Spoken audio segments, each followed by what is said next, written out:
갑이 을에게 100만원을 줘야 한다. 그런데 을도 갑에게 100만원을 줘야 한다. 이럴 때 서로 돈을 주고받는 건 번거롭다. 그래서 그냥 퉁치자라고 하는 게 상계다. 상계가 되면 서로 같은 금액만큼 채권이 사라진다. 다만 아무 때나 퉁칠 수 있는 건 아니고 서로 같은 종류의 채권이 마주 서 있어야 한다. 정리하면 상계는 서로 마주보는 채권을 같은 금액만큼 소멸시키는 제도다. 암기 포인트. 상계 서로 받을 돈을 퉁치는 것. 상계를 이해하려면 자동채권과 수동채권을 알아야 한다. 갑이 을에게 돈을 줘야 하는데 갑도 을에게 받을 돈이 있다. 갑이 내가 받을 돈으로 상계하겠다고 하면 갑의 채권이 자동채권이다. 반대로 갑이 갚아야 하는 을의 채권은 수동채권이다. 즉 상계를 거는 사람이 들고 있는 무기가 자동채권이고 상계로 없애려는 상대방 채권이 수동채권이다. 정리하면 상계에서는 누가 상계를 주장하는지부터 봐야 자동채권과 수동채권이 정리된다. 암기 포인트. 자동채권 상계하는 쪽 채권, 수동채권 상계당하는 채권. 서로 돈 받을 게 있다고 무조건 상계되는 건 아니다. 예를 들어 갑은 을에게 돈을 받을 권리가 있다. 을도 갑에게 돈을 받을 권리가 있다. 둘 다 변제기가 왔고 같은 종류의 채권이다. 이렇게 서로 상계할 수 있는 상태를 상계적상이라고 한다. 쉽게 말하면 법적으로 이제 퉁칠 준비가 끝난 상태다. 정리하면 상계적상은 서로의 채권이 상계 가능한 상태에 놓인 것을 말한다. 암기 포인트. 상계적상 동종채권 대립 변제기 도래. 상계는 일방의 의사표시로도 가능하지만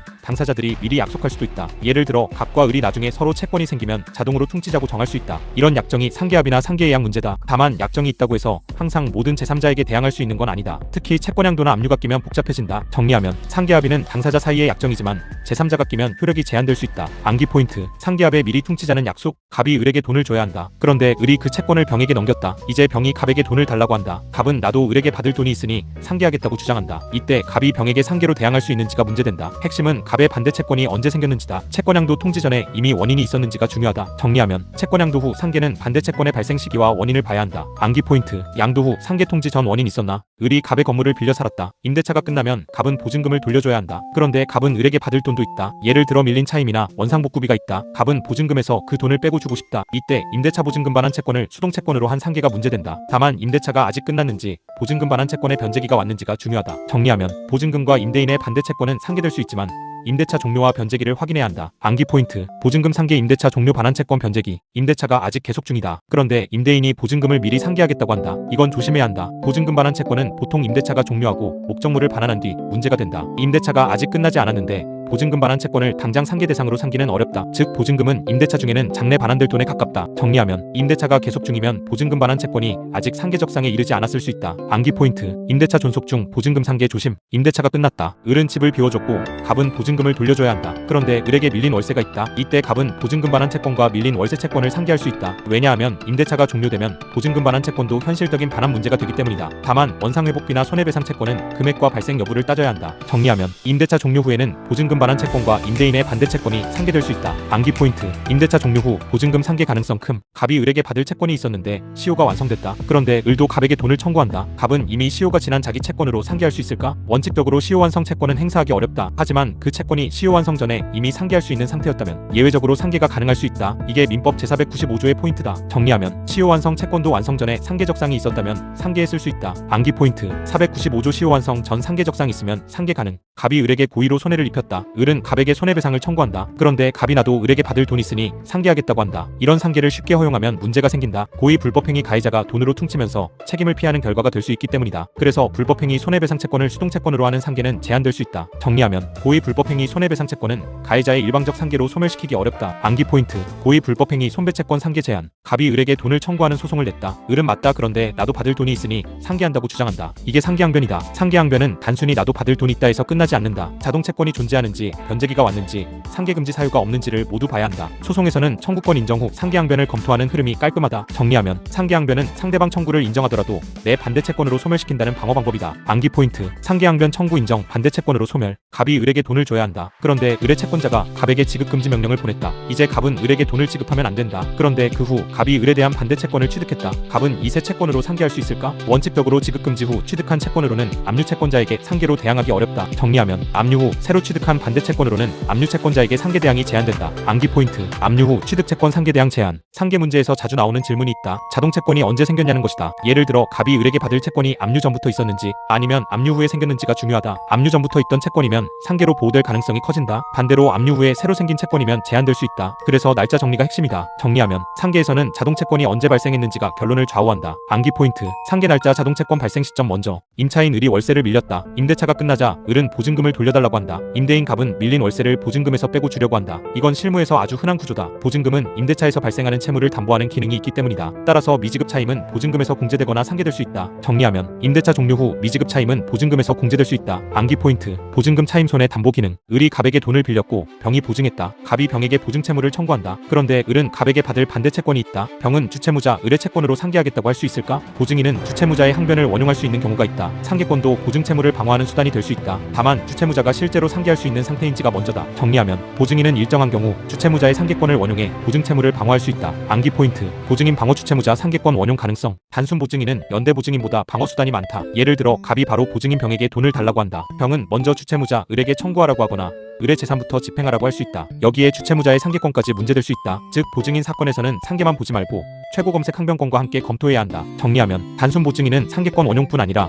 최고 검색 항변도 함께 주장할 수 있다. 암기 포인트. 단순 보증인 최고 검색 상계권 원용. 갑이 을에게 돈을 줘야 한다. 그런데 을의 채권자가 갑에게 이제 을에게 지급하지 말라고 압류했다. 이때 갑이 을에 대한 반대 채권으로 상계하려 한다. 여기서 지급 금지 채권이 수동 채권이 된다. 문제는 갑이 가진 자동 채권이 압류 전에 생긴 것인지 압류 후 생긴 것인지다. 압류 채권자 보호와 제세 채무자 보호가 충돌한다. 정리하면 지급 금지 채권 상계는 압류 전후 관계를 중심으로 판단한다. 암기 포인트. 지급 금지 후 상계 자동 채권 시점 확인. 전세권에도 저당권이 설정될 수 있다. 전세권 저당권자는 전세금 반환 채권에서 우선 변제를 기대한다. 그런데 전세권이 종료되면 전세금 반환 채권이 문제된다. 이때 전세권 저당권자는 전세금 반환 채권에 대해 물상대위권을 행사할 수 있다. 쉽게 말해 전세권이라는 담보가 돈 받을 권리로 바뀌었을 때 그 돈에도 따라붙는 것이다. 정리하면 전세권 저당권자는 전세금 반환 채권에 물상대위할 수 있다. 암기 포인트. 전세권 종료 전세금 반환 채권에 물상대위. 전세권이 끝나면 전세권 설정자는 전세금을 돌려줘야 한다. 그런데 전세권자에게 받을 돈이 있다. 예를 들어 손해배상 채권이나 연체 차임이 있다. 전세권 설정자는 전세금 반환 채권과 자기 반대 채권을 상계하고 싶어한다. 하지만 전세권 저당권자가 있으면 문제가 복잡해진다. 전세권 저당권자의 우선 변제 기대를 해칠 수 있기 때문이다. 정리하면 전세권 저당권자가 있으면 전세권 설정자의 상계가 제한될 수 있다. 암기 포인트. 전세금 상계 전세권 저당권자 존재 확인. 전세권 설정자가 전세금을 돌려줘야 한다. 그런데 전세권자에게 받을 반대 채권이 있다. 그래서 전세금 반환 채권을 수동 채권으로 상계하려 한다. 이때 핵심은 상계로 인해 전세권 저당권자의 권리가 침해되는지다. 전세금 반환 채권이 이미 담보의 대상처럼 기능하고 있다면 설정자가 마음대로 상계하기 어려울 수 있다. 정리하면 전세금 반환 채권 상계는 전세권 저당권자의 우선 변제권과 충돌할 수 있다. 암기 포인트. 전세금 상계 제한 저당권자 보호. 전세권 저당권자는 전세금에서 돈을 받을 것을 기대한다. 그런데 전세권 설정자가 전세권자와의 반대 채권을 이유로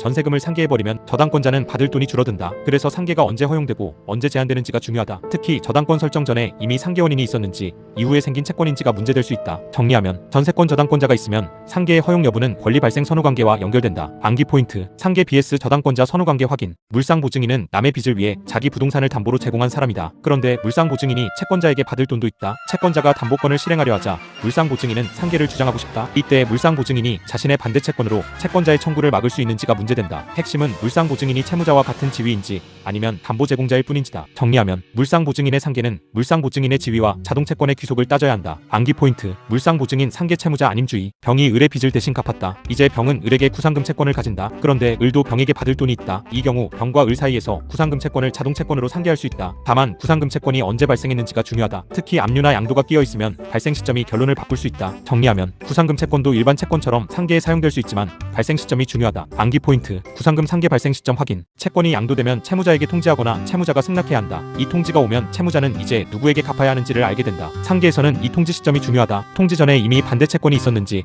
통지 후 새로 생긴 것인지에 따라 상계 가능성이 달라진다. 그래서 채권양도 문제는 항상 날짜 싸움이다. 정리하면 채권양도 통지는 상계 가능성을 판단하는 기준 시점이 된다. 암기 포인트. 양도 통지 상계 기준 시점. 갑이 을에게 돈을 줘야 한다. 그런데 을이 그 채권을 병에게 양도했고 갑은 통지를 받았다. 그 후 갑이 을에 대한 반대 채권을 새로 취득했다. 갑은 이 새 채권으로 병에게 상계할 수 있을까? 일반적으로 통지 후 새로 취득한 채권으로 양수인에게 상계 대항하기는 어렵다. 양수인 병의 신뢰를 보호해야 하기 때문이다. 정리하면 양도 통지 후 새로 취득한 자동채권은 양수인에게 상계로 대항하기 어렵다. 암기 포인트. 통지 후 취득 상계 대항 제한. 갑이 양도 통지를 받기 전부터 을에게 받을 돈의 원인이 있었다. 나중에 을이 채권을 병에게 양도했고 병이 갑에게 돈을 청구한다. 갑은 내 반대 채권은 통지 전 원인에서 생긴 것이라고 주장할 수 있다. 이 경우 갑의 상계 기대를 보호할 필요가 있다. 그래서 양도 통지 전 원인이 있는 채권은 양수인에게 상계로 대항할 수 있는지가 문제된다. 정리하면 양도 통지 전 원인이 있는 반대 채권은 상계 대항이 인정될 가능성이 있다. 암기 포인트. 통지 전 원인 상계 기대 보호. 갑과 을이 서로 채무를 부담한다. 그런데 한쪽은 내가 먼저 이행해야 나도 한다고 주장할 수 있다. 이게 동시 이행한 병권이다. 이런 관계에서 상계를 주장하면 문제가 된다. 상계로 한쪽 채무를 없애버리면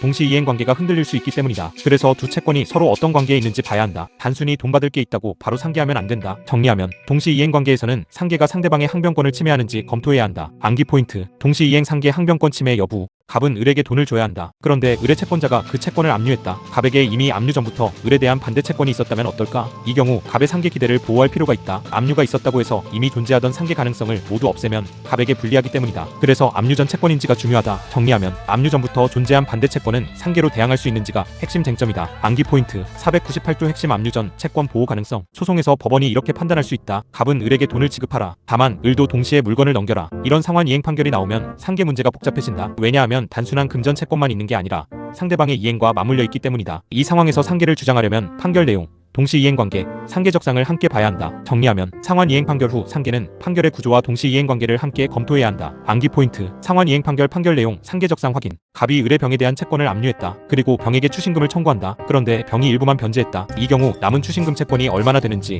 어떤 부분이 소멸했는지 따져야 한다. 추신 관계에서는 원래 채권, 압류 채권, 실제 변제액이 얽힌다. 그래서 단순히 일부 갚았으니 끝이 아니다. 정리하면 추신금 일부 변제는 남은 채권액과 소멸 범위를 정확히 계산해야 한다. 암기 포인트. 추신금 일부 변제 소멸 범위 계산. 압류나 추심이 진행 중인데 제세 채무자가 상계를 주장하는 경우가 있다. 예를 들어 갑이 을의 병에 대한 채권을 압류했다. 병은 나도 을에게 받을 돈이 있으니 상계하겠다고 한다. 이때 병의 상계항변이 압류 채권자 갑에게도 통하는지가 문제된다. 핵심은 병의 자동 채권이 언제 생겼는지다. 정리하면 집행 절차에서 상계항변은 압류 채권자에게 대항할 수 있는지까지 검토해야 한다. 암기 포인트. 집행상 상계 압류 채권자 대항 가능성. 갑의 채권과 을의 채권이 서로 동시 이행 관계에 있다. 이때 한쪽이 상계를 주장하면 상대방은 그건 동시 이행 관계를 깨는 것 아니냐고 다툴 수 있다. 상계는 채권을 소멸시키는 강한 효과가 있다. 그래서 동시 이행항 변권의 취지를 해치지 않는지 봐야 한다. 상계는 편리하지만 상대방의 방어권을 무시하는 수단이 되어서는 안 된다. 정리하면 동시 이행 관계에 있는 채권의 상계는 항변권 보장과 함께 판단해야 한다. 암기 포인트. 동시 이행 채권 상계 방어권 침해주의. 계약이 해제되면 서로 받은 것을 돌려줘야 한다. 예를 들어 갑은 돈을 돌려받아야 하고 을은 물건을 돌려받아야 한다. 또 손해배상 채권이 함께 생길 수도 있다. 이때 서로 금전 채권이 마주서면 상계가 문제된다. 해제 후 원상회복 관계에서는 어떤 채권이 언제 발생했는지,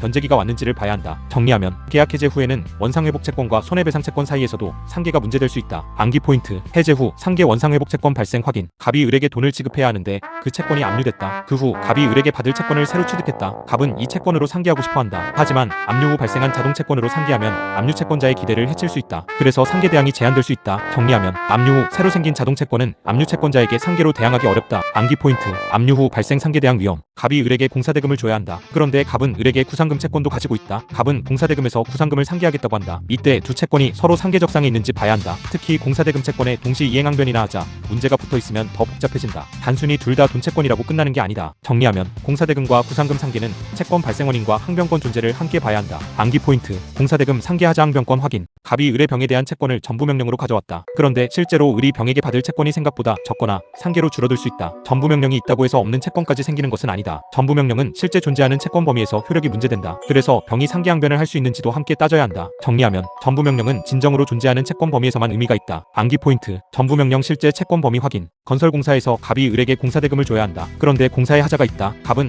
하자보수보증금이나 손해배상 채권을 주장한다. 이때 갑은 공사대금과 하자 관련 채권을 상계하고 싶어한다. 핵심은 하자 관련 채권이 실제로 발생했는지, 금액이 얼마인지, 변제기가 왔는지다. 정리하면 공사대금 상계에서는 하자 관련 채권의 성립과 금액이 핵심이다. 암기 포인트. 하자 상계하자 존재 금액 확정. 을이 갑에 대한 채권을 병에게 양도했다. 그런데 갑은 양도 전부터 을에게 받을 돈이 생길 원인이 있었다. 나중에 병이 갑에게 청구하면 갑은 상계를 주장할 수 있을까? 이때는 갑의 상계 기대를 보호할 필요가 있다. 양도 전 원인에서 생긴 채권이면 양수인에게도 상계로 대항할 가능성이 있다. 정리하면 채권 양도 전 원인에서 생긴 반대 채권은 양수인에게 상계 대항할 수 있는지가 문제된다. 암기 포인트. 양도 전 원인 상계 기대 보호. 병이 을의 부탁을 받고 보증인이 됐다. 이런 병을 수탁보증인이라고 한다. 아직 병이 실제로 돈을 갚기 전이라도 일정한 경우 을에게 미리 구상할 수 있다. 이게 사전구상권이다. 상계 문제에서는 이 사전구상권이 언제 발생했는지가 중요하다. 압류 전에 발생했는지, 압류 후 발생했는지에 따라 상계 가능성이 달라질 수 있다. 정리하면 수탁보증인의 사전구상권은 상계에서 발생 시점이 핵심이다. 암기 포인트. 사전구상권 변제 전 구상 발생 시점 중요. 수탁보증인 병이 실제로 을의 빚을 대신 갚았다. 이제 병은 을에게 구상할 수 있다. 이게 사후구상권이다. 사후구상권은 실제 변제 후 생긴다는 점이 중요하다. 그래서 압류가 먼저 있었는지,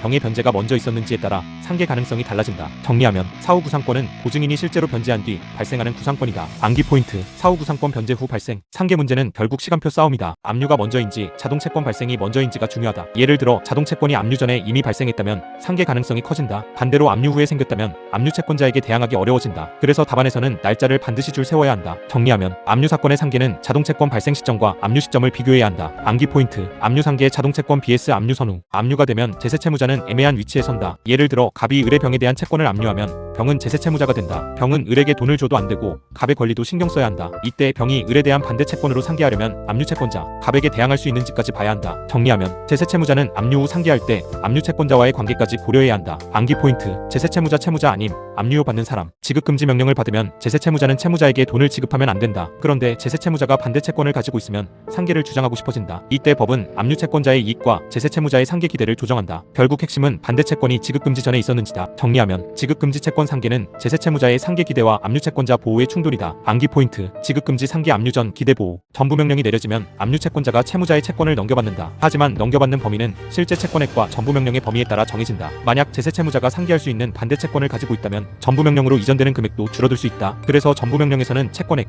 상계액, 이전 범위를 계산해야 한다. 정리하면 전부 명령 사건에서는 실제 남는 채권액을 기준으로 판단해야 한다. 암기 포인트. 전부 명령 계산 채권액 마이너스 상계액. 갑과 을이 서로 돈을 받을 권리가 있다. 갑의 채권은 100만원, 을의 채권은 70만원이다. 갑이 상계하면 어떻게 될까? 같은 금액인 70만원 범위에서 서로 사라진다. 그리고 갑의 채권 30만원만 남는다. 상계는 큰 채권 전체를 없애는 게 아니라 대등액에서 소멸시키는 제도다. 정리하면 상계는 두 채권이 겹치는 금액만큼 소멸시킨다. 암기 포인트. 상계 효과 대등액 소멸. 상계 의사표시를 하면 그때부터만 채권이 사라질까? 상계는 원칙적으로 두 채권이 상계적상에 있었던 때로 소급해서 효력이 생긴다. 예를 들어 이미 1월에 상계할 수 있었는데 3월에 상계 의사표시를 했다면 1월 기준으로 소멸한 것처럼 볼 수 있다. 이 소급표 때문에 이자 계산이나 지연손해금 계산이 달라질 수 있다. 정리하면 상계는 의사표시 시점이 아니라 상계적상 시점으로 소급해 대등액이 소멸한다. 암기 포인트. 상계요 상계적상 시점으로 소급. 여러 채권이 얽혀있을 때 상계를 하면 문제가 생긴다. 어느 채권부터 상계로 없어지는 걸까? 예를 들어 갑이 을에게 여러 채권을 가지고 있고 을도 갑에게 여러 채권을 가지고 있다. 이때 상계로 어떤 채권이 먼저 소멸하는지 정하는 게 상계 충당이다. 변제 충당과 비슷하게 여러 채무 사이에서 순서를 정하는 문제다. 정리하면 상계 충당은 여러 채권 중 어느 채권부터 상계로 소멸하는지 정하는 문제다. 암기 포인트. 상계 충당, 상계판, 변제 충당.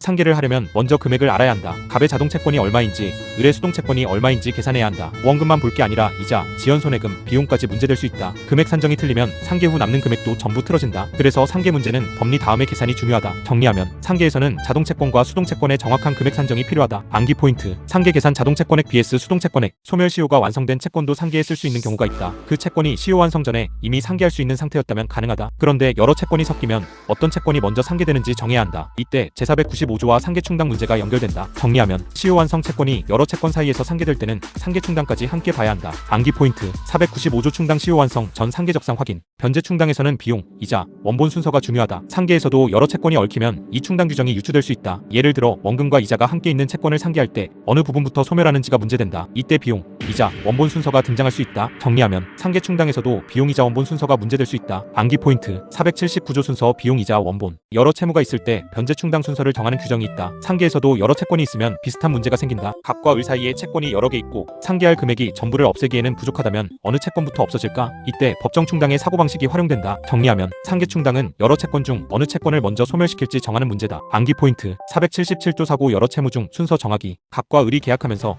이 채권은 상계하지 못한다고 정할 수 있다. 이런 약정을 상계금지 특약이라고 한다. 당사자 사이에서는 원칙적으로 효력이 문제될 수 있다. 다만 제3자가 끼거나 특약을 모르는 사람이 등장하면 또 다른 문제가 생긴다. 상계금지 특약은 특히 채권양도와 함께 자주 나온다. 정리하면 상계금지 특약이 있으면 당사자 사이의 상계가 제한될 수 있다. 암기 포인트. 상계금지 특약 퉁치지 말자는 약속. 을이 갑에 대한 채권을 병에게 양도했다. 그런데 원래 갑과 을 사이에는 상계금지 특약이 있었다. 이 경우 병이 그 특약을 주장할 수 있을까? 또 갑은 상계를 주장할 수 있을까? 핵심은 특약의 존재와 양수인의 인식, 그리고 대항관계다. 채권양도 사건에서는 상계양변만 보지 말고 특약까지 확인해야 한다. 정리하면 상계금지 특약이 있는 채권이 양도되면 양수인에게 그 효력을 주장할 수 있는지가 문제된다. 암기 포인트. 상계금지 양도 특약 대항 가능성. 갑이 을에게 불법행위 손해배상 채권을 가지고 있다. 갑은 이 채권을 자동 채권으로 삼아 을의 청구와 상계하고 싶다. 이 경우는 불법행위 손해배상 채권을 수동 채권으로 하는 경우와 구별해야 한다. 상계금지의 핵심은 주로 피해자의 손해배상 채권이 가해자의 일방적 상계로 사라지는 것을 막는 데 있다. 정리하면 불법행위 채권 상계는 자동 채권인지 수동 채권인지 구별해야 한다. 암기 포인트. 불법행위 상계 자동 수동 구별. 갑이 을에게 돈을 청구한다. 그런데 그런데 을은 갑의 청구에 대해 동시 이행항변이나 하자항변을 할 수 있다. 이때 갑이 자기 반대 채권으로 상계하겠다고 하면 문제가 생긴다. 상계로 상대방의 항변권을 무력화할 수 있는지가 쟁점이다. 상계는 채권을 소멸시키므로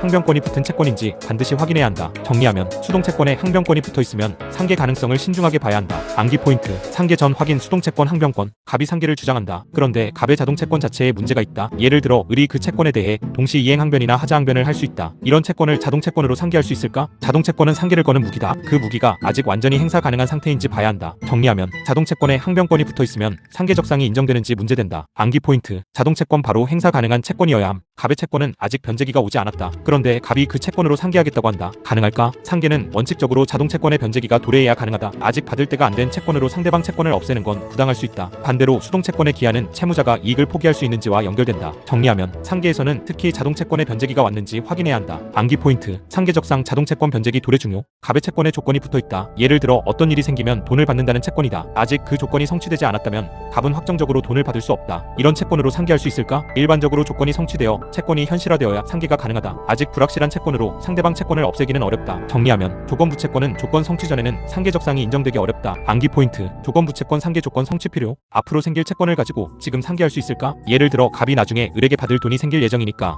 지금 상계하겠다고 한다. 이건 어렵다. 상계는 현실적으로 대립하는 채권이 있어야 한다. 아직 생기지 않은 장래 채권은 원칙적으로 상계의 자동채권이 되기 어렵다. 다만 이미 발생 원인이 있고 장래 확정될 채권이면 별도 검토가 필요하다. 정리하면 장래 채권은 아직 현실화되지 않았으므로 상계 가능성을 신중하게 봐야 한다. 암기 포인트. 장래 채권 원칙적 상계 곤란. 상계는 마음속으로 생각한다고 되는 게 아니다. 갑이 나도 받을 돈 있으니까 퉁친 셈이지라고 혼자 생각해도 부족하다. 상계는 상대방에게 의사표시를 해야 한다. 상계 의사표시가 있어야 대등액 소멸 효과가 생긴다. 그리고 그 효과는 상계적상 시점으로 소급한다. 정리하면 상계는 상대방에 대한 의사표시가 있어야 효력이 발생한다. 암기 포인트. 상계 의사표시 필요. 갑이 을에게 이렇게 말한다. 나중에 상황 봐서 상계할게. 이런 식이면 상계 의사표시가 명확하지 않을 수 있다. 상계는 일방적으로 채권을 소멸시키는 강한 효과가 있으므로 조건이나 기한을 붙이는 것이 제한될 수 있다. 상대방 입장에서는 채권이 없어졌는지 남아있는지 알아야 하기 때문이다. 정리하면 상계 의사표시는 명확해야 하고 불확실한 조건을 붙이면 문제가 될 수 있다. 암기 포인트. 상계표시 명확 확정 필요. 상계가 되면 이자는 어떻게 될까? 상계는 상계적상 시점으로 소급해서 대등액을 소멸시킨다. 그래서 그 시점 이후에는 소멸한 금액에 대해 이자나 지연 손해금이 더 이상 붙지 않을 수 있다. 상계일이 아니라 상계적상일이 중요할 수 있다는 뜻이다. 계산 문제에서는 이 부분에서 많이 틀린다. 정리하면 상계의 소급표 때문에 이자, 계산 기준 시점이 달라질 수 있다. 암기 포인트. 상계 이자, 상계적상일부터 계산 주의. 갑이 을에게 1천만 원을 줘야 한다. 그런데 갑이 을에게 받을 돈은 300만 원 뿐이다. 갑은 300만 원만 상계할 수 있다. 나머지 700만 원은 여전히 갚아야 한다. 상계는 있는 만큼만 된다. 자동채권이 작으면 작은 금액만큼만 수동채권이 사라진다. 정리하면 자동채권이 수동채권보다 작으면 그 금액만큼 일부 상계가 된다. 암기 포인트. 일부 상계 가진 채권만큼만 퉁침. 갑의 채권은 1천만 원, 을의 채권은 700만 원이다. 갑이 상계하면 700만 원 범위에서 서로 사라진다. 그러면 갑의 채권 300만 원이 남는다. 상계 후에는 누가 얼마를 더 청구할 수 있는지 계산해야 한다. 상계는 전부 소멸이 아니라 대등액 소멸이라는 점을 잊으면 안 된다. 정리하면 상계 후에는 더 큰 채권에서 작은 채권을 뺀 잔액이 남는다. 암기 포인트. 상계 후 잔액 큰 채권 마이너스 작은 채권. 상계 문제가 나오면 바로 상계된다라고 쓰면 위험하다. 먼저 자동채권과 수동채권을 구별한다. 그 다음 상계적상이 있는지 본다. 그리고 압류 채권량도, 상계금지, 불법행위채권 같은 제한 사유를 검토한다. 마지막으로 상계 의사표시와 소멸 범위를 정리하면 된다. 이 순서만 잡아도 상계 답안이 훨씬 깔끔해진다. 정리하면 상계는 채권 구조를 나누고 상계적상과 제한 사유를 차례로 검토해야 한다. 암기 포인트. 상계 답안 순서, 자동 수동 상계적상, 제한 사유 의사표시 소멸 범위.